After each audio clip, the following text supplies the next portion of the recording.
Bonjour, je suis Philippe Soubre et bienvenue sur le blog expertcomptableenligne.fr. J'aimerais vous parler aujourd'hui des voitures électriques et de battre en brèche un petit peu deux idées reçues sur les voitures électriques. La première idée reçue, et souvent ce qui revient dans les conversations, c'est que la location de la batterie serait séparée de la location du véhicule ou de l'achat du véhicule. Et là, en fait, il faut vraiment s'inscrire en faux contre cette idée-là. Tout simplement parce qu'aujourd'hui il n'existe pas de constructeur sérieux qui vous propose deux contrats séparés, une pour la location de la batterie, une pour la voiture. Non, en réalité quand vous achetez une voiture électrique ou que vous louez une voiture électrique, vous achetez un tout indissociable comme vous le faites pour un véhicule thermique et bien évidemment il existe des contrats de garantie pour l'ensemble des composants du véhicule. Voilà.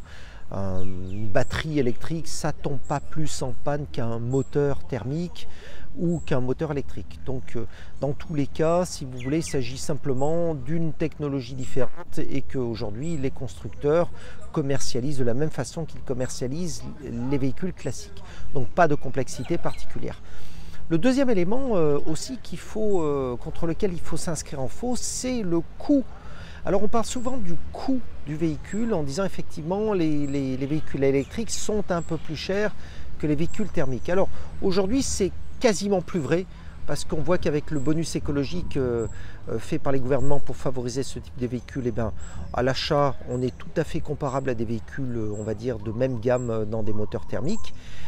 Mais en plus, même si ces véhicules sont encore un peu plus chers, eh bien ce qu'il faut regarder, c'est non pas le prix du véhicule lui-même, mais le prix de revient au kilomètre parcouru. Pourquoi? Parce que en fait le carburant, on s'aperçoit que le carburant est vraiment très bon marché. Pour vous donner une idée, pour faire un plein équivalent thermique, c'est-à-dire sur environ 600 km, eh bien ça coûte 10 €. Donc quand on voit que pour un carburant diesel ou essence, on est entre 80 et 100 € selon le modèle du véhicule, pour le même kilométrage, ça laisse perplexe.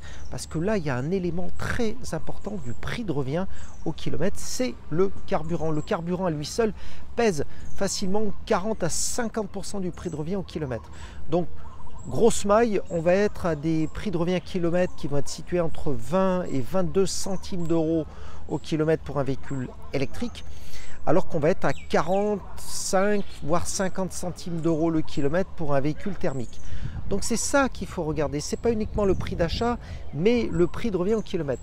Un autre élément aussi en faveur de l'électrique, c'est l'entretien, parce que l'avantage des véhicules électriques, c'est qu'il n'y a pas d'huile, il n'y a pas de filtre, il n'y a pas de courroie de distribution, donc tout ça, si vous voulez, eh bien, coûte de l'argent sur le long terme sur les véhicules thermiques, alors que sur le véhicule électrique, il n'y a pas du tout ce type d'entretien. Voilà, donc globalement, aujourd'hui, on peut affirmer, preuve à l'appui, que les véhicules électriques coûtent environ 40 à 50% moins cher qu'un véhicule thermique à kilométrage identique. Donc ça vaut vraiment le coup de se pencher sur la question et effectivement d'envisager les choses de façon différente. Voilà, c'était Philippe Massoubre pour le blog expertcomptableenligne.fr. Je vous retrouve très bientôt. Au revoir.